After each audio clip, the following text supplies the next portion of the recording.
வணக்கம் நண்பர்களே. நடிகர் விஜய் இப்போ இந்த ஜூன் 4 தேர்தல் முடிவுக்கு பிறகு அவருடைய தமிழக வெற்றி கழகம் அப்படிங்கிற கட்சியை அதனுடைய கட்டமைப்பு வேலைகளையும் அதற்கான களப்பணிகளையும் துரிதப்படுத்த போவதாக தகவல்கள் வெளியாகிக்கிட்டே இருக்குது. இப்போ ஒரு படப்பிடிப்பில் இருக்கார் அவர். இந்த படப்பிடிப்பு முடிந்து வந்தவுடன் அதுக்கடையில் ஜூன் 4 இந்த மக்களவை தேர்தல் முடிவுகளும் வந்த பிறகு இந்த கட்சியினுடைய பணிகளை தீவிரப்படுத்துவதாக தெரிகிறது. ஒரு அரசியலுக்கு வந்துட்டார், கட்சியை தொடங்கிட்டார், பேர் அறிவிச்சிட்டார், தேர்தல் ஆணையத்தில் பதிவுக்கான மனுக்களை கொடுத்து விட்டார். அந்த ஒரு பூர்வாங்கமான பணிகளை எல்லாம் தொடங்கிட்டார். ரொம்ப சரி. ரஜினிகாந்த் போல் வருவேன் என்று முடிவெடுக்க முடியாமல் பல ஆண்டுகள் ரசிகர்களை காக்க வைக்காமல் அவர் களத்துக்கு வந்திருக்கார். முதல்ல இப்போ அந்த 2026 சட்டப்பேரவை தேர்தலை நோக்கி அவர் வர்றார். அதை மனதில் வைத்து தான் அவர் களம் இறங்கியிருக்கார். அவர் களம் இறங்குறாரா அல்லது யார் மூலமாகவாவது இறக்கப்படுகிறாரா, இதெல்லாம் இனிமேல் தான் தெரியும், போக தான் தெரியும். இப்போ நம்ம எந்த விதமான முகாந்திரங்களும் இல்லாமல் ஒரு அனுமானங்களில் எந்த கருத்தையும் சொல்ல முடியாது. ஆனால் ஒரு விஷயத்தை நாம் இதில் ஏன்னா அவர் உச்ச நடிகர், பல 100 கோடி சம்பளம் வாங்கக்கூடிய பெரிய ரசிகர்கள் கூட்டம் உள்ள செல்வாக்குள்ள ஒரு நடிகர் அவர். அப்போ அதை நாம் பொருட்படுத்தாமல் இருக்க முடியாது. அவர் ஒருத்தர் அரசியலுக்குள்ளே வர்றார். ஏன்னா ஜனநாயகத்தில் வாக்குகளை ஈர்க்கக்கூடிய வசீகரத்துடன் ஒருத்தர் அரசியலுக்குள்ளே வர்றாரு அப்படின்னா உண்மையிலேயே அது வாதிக்க வேண்டியது தான். அது அதை நம்ம அலட்சியமாக எடுத்துக்க முடியாது. அப்போ அந்த வகையில் விஜயினுடைய அரசியல் பிரவேசம் அப்படிங்கிறது ஒரு முக்கியத்துவமாக அதை கவனிக்க வேண்டியிருக்கு. என்ன விதமான தாக்கங்களை ஏற்படுத்தும் அப்படின்னு. அடிப்படையாக இவர் ஒரு உச்ச நடிகர். இவர் தன்னியல்பாகவே ஆட்டோமேட்டிக்காகவே என்ன செய்வாங்க, முன்னாள் முதலமைச்சர் எம்ஜிஆரோடு ஒப்பிடுறது ரொம்ப இயல்பாக நடக்குது. ஏன்னா அவரும் ஒரு உச்ச நடிகராக இருந்து சூப்பர் ஸ்டார் அப்படிங்கிறாங்கல்ல, அந்த அன்றைய அவர் சூப்பர் ஸ்டார் தான் இருந்தார். இன்றைக்கி இவர் சூப்பர் ஸ்டார் அப்படின்னு இவரை அழைக்காவிட்டாலும் கூட ரஜினிகாந்துக்கு அடுத்து இவர் தான் அந்த வசூலை அள்ளி குவிக்கக்கூடிய இடத்துல முதலிடத்தில் இருக்கக்கூடிய நடிகராக இவர் பார்க்கப்படுகிறார் விஜய். இவருக்கு முதல்ல இளைய தளபதின்னு ஒரு அடைமொழி கொடுத்தாங்க. அப்புறம் தளபதின்னு ஒரு அடைமொழி, அதை தளபதி ஆக்கிட்டாங்க. இந்த தளபதி அப்படிங்கிற அடைமொழி திராவிட இயக்கத்தில் மிக முக்கியமானது. திராவிட இயக்கத்தில் விஜயினுடைய கட்சி திராவிட இயக்கமாக அது எந்த மாதிரியான கொள்கை கோட்பாடுகளை வகுக்கப் போகிறது அப்படிங்கிறத பற்றி நமக்கு தெரியாது. அது தொடர்பாகத்தான் அதன் தொடர்பான ஒரு கேள்வியையும் சிந்தனைகளையும் பகிர்ந்து கொள்வதற்கான முகாந்திரமாக தான் ஒரு நோக்கத்தோடு தான் இந்த காணொலியை நான் பதிவு பண்ணுறேன். அதாவது எம்ஜிஆரையும் இவரையும் ஒப்பிடுறதுங்கிறது ஒரு இயல்பாக. ஏன்னா அவரும் இந்த ஃபீல்டில் ஒரு பெரிய கதாநாயகனாக இருந்து ஒரு பெரிய கட்சியிலேருந்து வெளியில் ஒரு இயக்கத்தை தொடங்கி முதலமைச்சராகவே 10 வருஷம் இருந்தார் அப்படிங்கிறது ஒரு வரலாறு. அதே போலவே இப்போ இந்த காலகட்டத்தில் ஒரு உச்சபட்ச நடிகராக இருக்கக்கூடிய விஜய் அது உரிய காலத்தில் வந்துட்டார். இப்போ அவருடைய விஜயை ஆதரிக்கிறவர்கள் சொல்லுகிற கருத்து என்னென்னா, உச்சத்தில் இருக்கும்போதே அவர் இந்த திரை உலகத்தில் இருந்து விலகி நேரடியாக அரசியலுக்கு வந்துட்டார். அது உண்மையிலே பாராட்டக்கூடியது அப்படின்னு சொல்கிறாங்க. ஓகே, அதில் ஒன்றும் பிரச்சனை இல்லை. அவர் அந்த மாதிரி ஒரு முடிவு எடுத்திருக்காருங்கிறது நம்ம ஒன்றும் மறுக்கிறதுக்கு இல்லை. ஏன்னா எல்லா பூர்வாங்க வேலைகளையும் அவர் எடுக்க தொடங்கிட்டார்.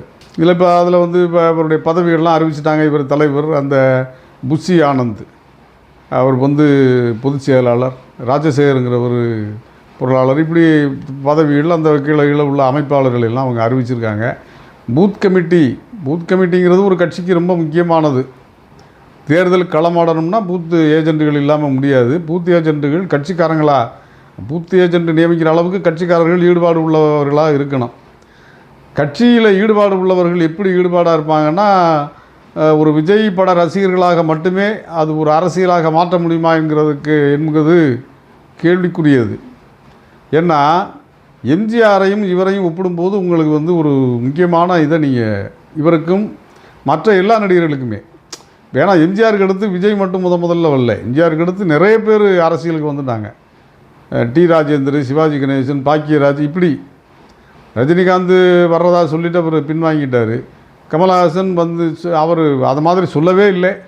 எனக்கு அரசியல் தெரியாதுன்னு சொன்னவர், அவர் ஒரு கட்டத்தில் அரசியல் கட்சியை தொடங்கி இன்னும் அதை ஏதோ ஒரு வகையில் நடத்திக்கிட்டு இருக்காரு. இன்னும் சில நடிகர்கள் இந்த மாதிரி வந்த வேகத்திலே காணாமல் போயிடுறாங்க. இப்போ சின்ன சின்ன நடிகர் இப்போ இவர் கருணாஸு கூட அவர் ஒரு கட்சி வச்சுருக்காரு. இப்போ அவர் பேர் என்ன, சரத்குமார்.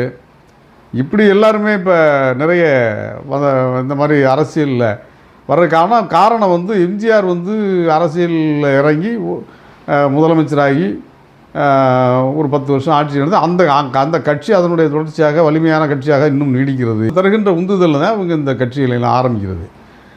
அது சரிதானாங்கிறது தான் ஒரு கேள்வி. ஏன்னா கிட்டத்தட்ட 40களில் வந்து திரையுலகத்தில் வந்து ஒரு அப்படியே நடிகராக வளர்ந்துட்டு இருந்த எம்ஜிஆர் அவர்கள் காங்கிரஸ்காரராக இருந்திருக்காரு. அந்த காலகட்டத்தில் தான் 50களுடைய தொடக்கத்தில் தான் அறிஞர் அண்ணாவை வந்து அவர் சந்திச்சிருக்காரு. அறிஞர் அண்ணாவை அவர் சந்திக்கிற போது துளசி மாலை சந்தன பொட்டு சகிதமாக ஒரு கதராடை உடுத்திய ஒரு காங்கிரஸ் காரராக தான் அவர் போய் பார்த்துருக்காரு அண்ணாவை. அண்ணாவுடைய பேச்சில் ஈர்க்கப்பட்டு தான் அவர் போய் அவரை பார்த்துருக்காரு. டிவி நாராயணசாமி அறிமுகப்படுத்தி வச்சார். அதற்கு பிறகு கலைஞரோடு உள்ள நட்பு வந்து அந்த கட்சியோடு அவரை வந்து ரொம்ப இறுக்கமாகவும் அண்ணாவோடும் திராவிட முன்னேற்ற கழகத்தோடும் அவரை வந்து பின்னி பிணைந்து விட்டது. கிட்டத்தட்ட அவருக்கு 72ல் கட்சி ஆரம்பிக்கிறாருன்னா 25 ஆண்டுகளுக்கு மேலே வந்து ரொம்ப தீவிரமான திராவிட முன்னேற்ற கழக திராவிட இயக்க அரசியலில் வந்து ரொம்ப மிக தீவிரமான செயல்பாடோடு அவர் இருக்கார். அது மட்டும் இல்லை, அவருடைய எம்ஜிஆர் ரசிகர் மன்றம் வந்து மூளை முடுக்கெல்லாம் பரவி இருந்துச்சு தமிழ்நாட்டில். அவங்க தான் பிறகு கட்சிக்காரங்களாம் மாறினாங்க நிறைய பேர். இது போக அவர் வந்து நிறைய ஃபீட் பண்ணியிருந்தார் அவருடைய ரசிகர்களுக்கு. எப்படி அப்படின்னா, தொடக்க காலத்தில் பட்டுக்கோட்டை கல்யாண சுந்தரம் பாடல்கள், அப்புறம் அதற்கு பிறகு வாலி கண்ணதாசன் நிறைய எல்லாருமே எழுதுனாங்க. என்ன அப்படின்னா, அவருடைய கண்டென்ட் அந்த பாடல்களுடைய பட்டுக்கோட்டை காலம் வரைக்கும் பட்டுக்கோட்டை பாடல்கள் இவருக்கு பொருந்தி போயின. அதற்கு பிறகு இவருடைய கருத்துக்களுக்கும் அந்த கதாபாத்திரத்திற்கும் ஏற்ப வாலி போன்றவர்கள் வந்து இவருக்காகவே எழுதின பாடல்கள் இவருடைய கருத்துக்களை உள்வாங்கி இந்த மாதிரி இந்த காட்சியில் இந்த மாதிரி பாடல் வரணும், இத்தகைய புரட்சிகரமான கருத்துக்கள் வரணும், இப்படியெல்லாம் சொல்லி அவர் எழுத வச்சுருக்காரு. அதை திட்டமிட்டு வடிவமைத்திருக்காரு. ஒரு பிம்பத்தை தனக்குத்தானே அவர் செதுக்கி கொண்டவர் எம்ஜிஆர் திரையுலகத்தில். அரசியலில் அந்த பிம்பம் அவருக்கு பயன்பட்டுச்சு. ஆனால் அரசியலில் ஒரு வெறும் ஹாலோவாக எந்த விதமான உள்ளீடுகளும் இல்லாமல் வெறும் திரையுலக பிம்பத்தையும் அந்த ஒரு புகழை மட்டும் வச்சுக்கிட்டு வரல. ஏன்னா அவர் கூட ஆரம்பி மாதிரியான ரொம்ப சிறந்த நிர்வாகத்திறன் உள்ளவர்கள் ஒரு பக்கம் இருந்தாங்க. அப்புறம் பிறகு ஒவ்வொருத்தராக போய் திமுகவிலேருந்து பெரிய தலைகள்லாம் அவர்கிட்ட போய் சேர்ந்தாங்க. நாவலர் மாதிரி பெரிய ஆட்கள்லாம் அவர்கிட்ட போயிட்டாங்க. இப்போ அரசியல் ரீதியாகவும் மிகப்பெரிய பழைய தலைவர்கள் அவர் கூட இருந்தாங்க. அவருக்கு வந்து அவங்கள்ட்ட இருந்து அவருக்கு நிறைய இந்த அரசியல் ரீதியான இதுகள் இன்புட்டும்பாங்கள்ல, அந்த இன்புட் அவர் கிடச்சிச்சு. அவருக்குள்ளேயே ஒரு ப்ராசஸ் வந்து 25-30 வருஷம் அந்த கட்சியில் இருந்ததுனால திராவிட இயக்க சிந்தனைகள் அவருக்குள்ள தன்னேறியாமலே ஊறி போயிருந்துச்சு. அவருக்கு ஒரு சில நேரங்களில் பிறழ்வுகள் ஏற்பட்டுச்சு. அந்த வருமான வரிக்கு அடிப்படையில் இடஒதுக்கீடுலாம் அறிவித்தார். அதெல்லாம் அது மாதிரி குளறுபடிகள் அவர்கிட்ட நிறைய உண்டு. அதையும் தாண்டி அவர் தன்னியல்பாகவே ஒரு திமுக காரராகவும் திராவிட இயக்கத்துக்காரராகவும் தான் இருந்தார். அவர் அதில் ஒன்றும் மாற்றுக்கிறது இல்லை. இயல்பாகவே அந்த அரசியல் தன்னுணர்வு அவர்கிட்ட உண்டு. அந்த அரசியல் தன்னுணர்வு ஒரு தலைவருக்கு இல்லை என்றால் அவர் அந்த கட்சியை வழிநடத்தி ஆட்சியை பிடித்து செல்வது என்பது முடியாது. இன்னொன்று, அந்த கட்சியினுடைய கொள்கை கோட்பாடுகளை வடிவமைப்பதும் ரொம்ப கஷ்டம். அதிமுகவுக்கே என்ன பிரச்சனை? இப்போ அதிமுக வந்து இவ்வளவு குழப்பங்களை சந்திக்கிறது? எம்ஜிஆருக்கு பிறகு ஜெயலலிதா வந்தார். ஜெயலலிதா வந்து எப்படின்னா ஒரு விதமான டாம்பிக அடாவடிய அரசியல் அந்த மாதிரி எடுத்தேன் கவிழ்த்தேன்கிற முடிவு இது மூலமாகவே அவர் புகழடைந்தார். தன்னை ஒரு இரும்பு பெண்மணி என்று காட்டிக்கொண்டு அப்படி ஒரு அரசியலை அவர் வந்து எல்லா மக்களுக்கு இது பண்ணி அதன் மூலமாக ஒரு பிம்பத்தை கட்டமைத்து அதன் மூலமாக ஒரு செல்வாக்கையும் அவர் பெற முயன்றார். ஆனால் இப்போது அந்த எத்தனை முறை ஆட்சிக்கு வந்தாலும் அதனுடைய வந்து கொள்கை என்ன அப்படிங்கிறதுல ஒரு பெரிய என்ன பிரச்சனை அப்படின்னா, அதிமுகவுக்கு ஒரே கொள்கை கலைஞரை எதிர்ப்பது தான். எம்ஜிஆர் ஏதோ சொன்னார்ல, அவர் கலைஞரை எதிர்க்கிறது, அவர் தீய சக்திம்பார். அதே டிடிவி தினகரன் வரைக்கும் இன்றைக்கி சொல்லிகிட்டு இருப்பாங்க. எதுக்கு சொல்லுவாங்கன்னு அவங்களுக்கும் தெரியாது. எம்ஜிஆர் சொன்னார், அதனால் நாங்களும் சொல்கிறோம். எம்ஜிஆர் எதிர்த்தார், நாங்கள் எதிர்க்கிறோம். கலைஞரை எதிர்த்து தான் அந்த கட்சி. ரைட்டு. இப்போ கலைஞர் தன்னுடைய வாழ்வை நிறைவு செய்துவிட்டு மறைந்து விட்டார். அதற்கு பிறகு அந்த அதிமுகவுக்கான பாடுபொருள் இல்லை. இப்போ யாரை எதிர்த்து அரசியல் செய்வதுங்கிறது அவங்களுக்கே தெரியல. ஏன்னா அவங்க அதான் ஏன்னா ஒரு முறை ஒரு பெரிய கவிஞர் தனிகை செல்வன் அவர்கள், பெரிய மார்க்சிய சிந்தனையாளர், அவர் பெரிய கவிஞர், அவர் ஒரு அரசியல் புத்தகம் ஒன்று எழுதினார். அந்த நூலை அதுக்கு என்ன அவர் ஆதாரமாக தேடி சென்றார் என்றால், ஒவ்வொரு கட்சியினுடைய வேலை திட்டத்தையும் அவர் ஒவ்வொரு கட்சி அலுவலகங்களுக்கும் சென்று கேட்டு பெற்றார். ஒவ்வொரு கட்சி உருவாகும் போது அதற்கான கட்சி கொள்கை திட்டம், அந்த கொள்கை திட்டம் என்ன அப்படின்ட்டு ஒவ்வொரு கட்சியிலையும் போய் அலுவலகத்துக்கே போய் இதை சேகரிக்கிறதுக்காக அதில் எடுத்து பதிவிட்டிருக்கார். அவர் இருந்ததுக்கு கிடைச்ச வரைக்கும் பதிவிட்டிருக்கார். அந்த நூலுக்கு அவர் சொன்னார், அப்போ இடதுசாரி கட்சிகள், திமுக, இது மாதிரி ஒரு சில கட்சிகள்கிட்ட தான் அந்த மாதிரி ஒரு கொள்கை கையேடு இருந்திருக்கு. வேறு கட்சிகள்கிட்ட இப்போ அதிமுகவில் ஒரு எம்ஜிஆர் ஒத்தவரி, அதிமுகவுக்கு ஒரு சிறு பிரசுரம் இருக்குது, கொள்கை பிரசுரம்னு. அது என்ன அப்படின்னா அண்ணாயிசம்னு சொல்லி ஒரு இதை சொல்லி அதை பற்றி ஒரு குழப்பமான ஒரு சில சொற்றொடர்கள் அதில் இருக்கும். அதுதான் அதிமுகவுடைய கொள்கைன்னு சொல்லி அவர் எம்ஜிஆர் சொல்லிட்டு போயிட்டார். அதை தான் அவங்க கொடுத்துருக்காங்க அதிமுகவிலேருந்து. வேறு விடுதலை சிறுத்தைகள் மாதிரி இயக்கங்களில் மிக தெளிவான ஒரு கொள்கை குறிப்பேடு கிடச்சிருக்கு அவருக்கு. அந்த கொள்கை திட்டத்தினுடைய இது கிடச்சிருக்கு. இடதுசாரி கட்சிகளில் கிடச்சிருக்கு, திமுகவில் கிடச்சிருக்கு, காங்கிரஸில் கூட பழைய இது இப்போ ரொம்ப அது அண்மை காலத்தில் ரொம்ப காலத்துக்கு முன்னாடி உள்ளதில் கிடச்சிருக்கு. இது மாதிரி நிறைய கட்சிகளில் அதை கேட்டு பெற்று அதை வர வெளியிட்டிருக்காரு. அதை பற்றியே ஒரு விமர்சனத்தோடு வெளியிட்டிருக்காரு. அது முக்கியமான நூல் தமிழில். அந்த மாதிரி அவர் அப்போ அந்த அனுபவத்தை சொன்னார். இப்போ விஜய் அவர்கள் கட்சி தொடங்கியிருக்காரு. அப்படிப்பட்ட அவ்வளவு ஒரு 1/4 நூற்றாண்டு ஒரு தீவிரமான அரசியலில் ஆய்வும் தோய்வும் இருந்த எம்ஜிஆருக்கே ஒரு தெளிவான கொள்கை பிரகடனத்தை வெளியிட முடியவில்லை என்றால், விஜய் அந்த கட்சிக்கான கொள்கையை என்ன மாதிரியாக வடிவெடுப்பார்? ஏன்னா ஒரு கட்சிக்கு கொள்கை இல்லை என்றால் அந்த கட்சி என்ன ஆகுதுங்கிறத பற்றி நமக்கு கவலை இல்லை, அது அவங்க கவலை. அந்த கட்சியினால் இந்த சமூகத்தின் எத்தகைய விளைவுகள் ஏற்படும், அந்த கட்சியை பின்பற்றுறாங்கல்ல அவர்கள் எத்தகைய கொள்கைகளை கொண்டவர்களாக இருப்பார்கள். அது கொள்கையோ கோட்பாடோ இல்லாமல் ஒரு கட்சி வெறுமனே ஒரு ரசிக பிம்பத்தை மட்டும் நம்பி அவர்களை அந்த மாதிரியான ஒரு எலிமெண்ட்ஸை அரசியலுக்குள்ளே கொண்டு வர்றதுக்குல்ல. அவர் நாளைக்கு தேர்தலில் போட்டியிடுவார், சின்ன சின்ன அளவுள்ள இடங்கள் கிடைக்கலாம், எம்எல்ஏ ஆகலாம், எது வேணாலும் ஆகலாம். மக்கள் பிரதிநிதிகளாக அவர்கள் தேர்ந்தெடுக்கப்படுகிற போது அவர்களுடைய கொள்கை என்ன, பார்வை என்ன, இந்த நாட்டை பற்றி, இந்த மண்ணை பற்றி, இந்த மக்களை பற்றி என்ன அறிதல் புரிதல் அவங்களுக்கு இதெல்லாம் இருக்குல்ல.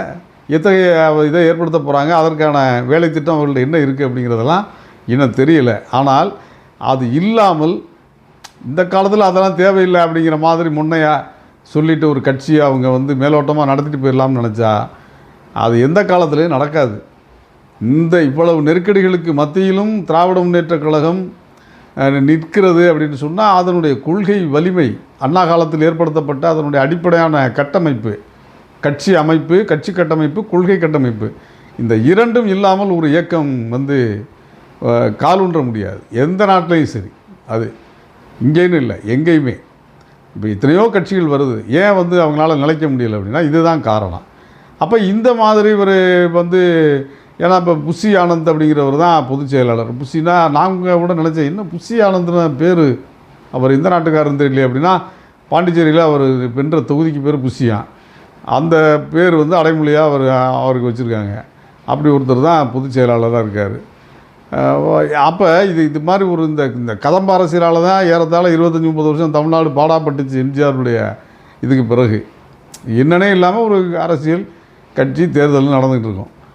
ஆனால் ஓட்டு விழும், அந்த சின்னத்தை பிரபலப்படுத்திடுவாங்க. அந்த சின்னம் இருக்கிற வரைக்கும் அசைக்க முடியாதுங்க அப்படிம்பாங்க. இப்படிலாம் ஒரு சின்னம் தான் அரசியலே அவங்களுக்கு. அதிமுகவுக்கு என்ன பெரிய இது, இரட்டை இலை சின்னம், அந்த சின்னம் தான் பெரிய அரசியல் அவங்களுக்கு. அதை தாண்டி அப்பப்போ ஏதோ சொல்லுவாங்க கேட்கும்போது, இப்படி தான் நடந்துக்கிட்டு இருக்கு. இப்போ எம்ஜிஆருக்கு பிறகு, எம்ஜிஆர் காலத்துலேயே அது அப்படி பிறழ்வுகள் இருந்துச்சு, அதுக்கு பிறகு சுத்தம். இப்போ கலைஞருடைய இதுக்கு பிறகு யாரை திட்டி அவங்க அரசியல் பண்ணுறது? அது தொடங்கப்பட்ட இடம் வந்து கலைஞரை எதிர்த்து அந்த கட்சி தொடங்கப்பட்டுச்சு, அவ்வளோதான். இது துக்ளக்கு இப்படின்னு ஒரு பத்திரிகை நடத்தினார். அது தொடக்கத்திலிருந்து இன்று வரை அவர் மறைவுக்கு பிறகும் கூட கலைஞரை திட்டு தான், கலைஞர் தான் பாடுபொருள் அந்த பத்திரிகையே. அவரை விட்டு தான் வந்து அவ்வளோ பெரிய ஆளானார் அந்த பத்திரிகை. அது மாதிரி நிறைய பேர் தமிழ்நாட்டில். ஆனால் கலைஞர் போன பிறகு அவர் தீராத பாடுபொருள் கலைஞர். எத்தனை பேர் வேணாலும் திட்டலாம், அவரை எல்லாத்துக்கும் தாங்குவார். அது மாதிரி இவங்க திட்டிக்கிட்டு இருந்தாங்க. இப்போ எல்லாம் அந்த காலங்கள் மாறிடுச்சு, நிலைமைகள் மாறிடுச்சு, களத்தினுடைய யதார்த்தம் மாறிடுச்சு, போக்கு மாறிடுச்சு. இப்போ விஜய் வர்றாரு அரசியலுக்கு. அப்படிங்கிற போது விஜய் என்ன மாதிரியாக வருகிறார்? ஏன்னா கட்சி பேர் பார்த்தீங்கன்னாலே இப்போ விஜயகாந்த் கட்சி தொடங்கும் போது இப்படி தான் ஆகும்னாங்க. அவருக்கு வந்து உடம்பு சரியில்லாமல் போச்சு. அப்புறம் சில அதெல்லாம் வந்து ஒரு சப்பக்கட்டு. என்னை கேட்டால் கொள்கை தெளிவில் அவர் நல்ல மனிதர், அது வேறு விஷயம். நல்ல மனிதருங்கிறது வேறு, அரசியலை முன்னெடுக்கிறதுங்கிறது வேறு. அவர் பேரே பாருங்கள், தேசிய முற்போக்கு திராவிட கழகம். அது என்ன, அது இது எந்த வகையில் சேர்ந்தது? அது மாதிரி இவர் ஒரு பேர் வச்சுருக்காரு, தமிழக வெற்றி கழகம். அதை இக்கண்ணாவே போடாமல் விட்டாங்க, முதல்ல அறிக்கை விடலை. அப்புறம் எல்லோரும் சொல்ல பிறகு இக்கண்ணா தமிழக வெற்றி கழகங்கிறதுல இக்கண்ணா வச்சாங்க, வெற்றி கழகம். இக்கண்ணாவே போடலை, அதுக்கு பிறகு இக்கண்ணா போட்டாங்க. அதாவது தமிழ்நாடு என்கிற பெயரை சூட்டுவதற்கு மிகப்பெரிய முயற்சியும் போராட்டமும் ஒரு பெரிய ஒருத்தர் வந்து உயிரே விட்டுருக்காரு. தியாகி சங்கரலிங்கனார் உண்ணாவிரதம் இருந்து உயிரே விட்டுருக்காரு தமிழ்நாடுங்கிற பெயரை சூட்டுவதற்காக. அந்த தமிழ்நாடு வெற்றி கழகம் கூட அவரால் வைக்க முடியலையே, அதுக்கு கூட இங்கே சொல்ல ஆள் இல்லையே. என்னை பொறுத்தவரையில் அந்த பேரே அவருடைய அரசியல் போதாமையை சொல்லிருச்சுன்னு தான் எனக்கு அன்னைக்கு நான் உணர்ந்தேன். அது வந்து இப்போ என்ன சொல்லுவாங்கன்னா, அங்கேருந்து வாக்கு எழுதுருவாங்க, இங்கேருந்து இந்த பள்ளி பருவத்தில் இருக்கிறவங்களுக்கு லேப்டாப் கொடுத்து, அதை கொடுத்து, இதை கொடுத்து, பரிசை கொடுத்து, ஏதோ மிட்டாய் கொடுத்து குழந்தைகளை இது பண்ணுற மாதிரி சொல்கிறாங்க. அந்த 10 பருவ குழந்தைகளுக்கு பரிசு பொருட்களை கொடுத்து அவர்களை இவர்களது வாக்காளர்களாக மாற்றுவதற்காக நான் வேலை திட்டத்தோடு அவர் இருக்கிறாரு. அதனால் அடுத்த தலைமுறை வாக்குகள் அவருக்கு தான் அப்படின்லாம் சொல்கிறாங்க. அது சரி இருக்கலாம், மேபி. அதாவது இது எப்போ யார் பெரிய ஆளாவாங்க, யாருக்கு இங்கே என்ன நடக்கும்னு நம்ம தீர்மானிக்க முடியாது. ஏன்னா அப்படி தான் போயிட்டுருக்கு காலங்கள். ஆனால் ஒரு நாட்டுக்கு எது நல்லது, ஒரு சமூகத்திற்கு எது நல்லதுன்னா, அரசியல் கட்சி தொடங்குகிறவர்கள் யாராக இருந்தாலும், ஏன்னா ஜனநாயகத்தில் யார் வேணாலும் அரசியல் கட்சி தொடங்கலாம் அப்படின்னு ஒரு இது இருக்குது. அதனால் அவர் வரட்டும். ஆனால் அது வந்து அதாவது ஒரு ஆரோக்கியமான போட்டியை ஒரு கொள்கை ரீதியான போட்டியாக அரசியலை முன்னெடுக்கக்கூடிய இயக்கங்கள் உள்ளே வர்றது தான் நல்லது ஒரு சமூகத்துக்கு. அந்த வகையிலே விஜய் அவர்களுடைய அரசியல் என்பது கொள்கை அடிப்படையிலான இந்த மண்ணுக்கேற்ற கொள்கைகளை வரையறுத்து கொண்டு அதற்கான ஒரு போராட்டங்களோடு அதை முன்னெடுத்தாங்கன்னா பரவாயில்ல. இல்லைன்னா அது வந்து எப்படி அதனுடைய போக்குகள் எப்படி மாறும்னு தெரியல. எப்படி இருந்தாலும் அவர் வந்துட்டு அரசியல் வந்துட்டார். அவர் வந்துட்டார் அப்படின்னா இது வந்து ஒரே ஒரு விஷயத்தில் வந்து அது வந்து இந்த புரிதலோடு நம்ம அந்த காணொலியை நிறைவு செய்யலாம்னு நினைக்கிறேன். கொள்கை அடிப்படையில், சித்தாந்த அடிப்படையில் வலிமை இல்லாத எந்த ஒரு இயக்கமும் மக்கள் மத்தியில் செல்வாக்கு பெற்றதாக வரலாறு இல்லை, வெற்றி அடைந்ததாகவும் வரலாறு இல்லை. அதனால் வலிமையான சித்தாந்தங்கள் உள்ள கட்சிகள் ஏற்கனவே களத்தில் இருக்குது. அதனோடு போட்டி போட அவர் வர்றார் அப்படிங்கிறது தான் செய்தி, நம்ம புரிந்து கொள்ள வேண்டிய செய்தி. இது ஒன்றை விட உங்களுக்கு இன்னொரு சிந்தனை வரும் சில பேருக்கு. நாம் தமிழருக்கு என்ன கொள்கையெல்லாம் அவங்க தெளிவாக தானே பேசுகிறாங்க. அப்படின்னா கொள்கையை பேசினால் மட்டும் போதாது. வைகோ கூட கொள்கை பேசின ஆட்கள் யாராவது உண்டா? முழங்கினவங்க. ஏன் அவரால் பிரகாசிக்க முடியல? அது வேறு. அரசியலை அதிகாரத்தை நோக்கி நகர்த்துவது, அரசியலை உணர்வை அரசியலாக மாற்றுவது, அது ஒரு வேதிவினை ப்ராசஸ்ஸு ஜனநாயகத்தில். அதுக்கு ஒரு தனி ஆற்றல் வேணும். அது வந்து வெறுமனே மேடை பேச்சினால் மட்டும் அது சாத்தியப்படாது. அதற்கு வைகோ போன்ற பெரிய தலைவர், அவரெல்லாம் எவ்வளோ பெரிய படிப்பாளி, எவ்வளோ பெரிய இந்த நினைவாற்றல் உள்ளவர். இத்தனை இலக்கியங்களை இத்தனை மேற்கோள்களை நினைத்த மாத்திரையிலே மணிக்கணக்காக பேசுகிறவர் மேடையில். அவ்வளோ பெரிய பேச்சாளர் அவர். ஆனால் அரசியலில் அவர் வந்து நினைத்த அளவில், எதிர்பார்த்த அளவில் பிரகாசிக்க முடியலை. சீமானுடைய அரசியலுங்கிறது மிக குழப்பமானது. அதனால் ஒரு காலத்திற்கு, ஏன்னா அந்த மிக குழப்பமானதுங்கிறதுல எங்கேருந்து புரிஞ்சுக்கலாம்னா, நான் தயாராக இருக்கேங்கிறாரு. தம்பி விஜய் கூப்பிட்டா நான் உடனே குடுகுடுன்னு ஓடி போயிடுவேன் அப்படிங்கிறாரு. அதிலேருந்தே புரிஞ்சுக்கலாம் இதெல்லாம் என்ன மாதிரியான எலிமெண்ட்ஸ் அப்படின்ட்டு. அதனால் இதெல்லாம் வந்து இளைஞர்கள் வந்து இதை வந்து புரிஞ்சுக்கிடுவாங்க. நம்ம புரிஞ்சுக்கலைன்னு சொல்ல முடியாது. அரசியல்படுத்தப்பட்ட சமூகத்தில் இந்த மாதிரியான வந்து ஒரு அரைகுறையான அரசியல் வந்து ஈடுபடாது. தமிழ்நாட்டில் அந்த மாதிரி அரசியல் ஈடுபடுறதுக்கு வாய்ப்பு ரொம்ப குறைவு. அதான் அந்த அந்த அந்த இதை வந்து விஜய் அவர்கள் எப்படி எதிர்கொள்ள போகிறார் என்பதை காலம்தான் நமக்கு சொல்லணும். நன்றி நண்பர்களே, இன்னொரு செய்தியோடு சந்திப்போம்.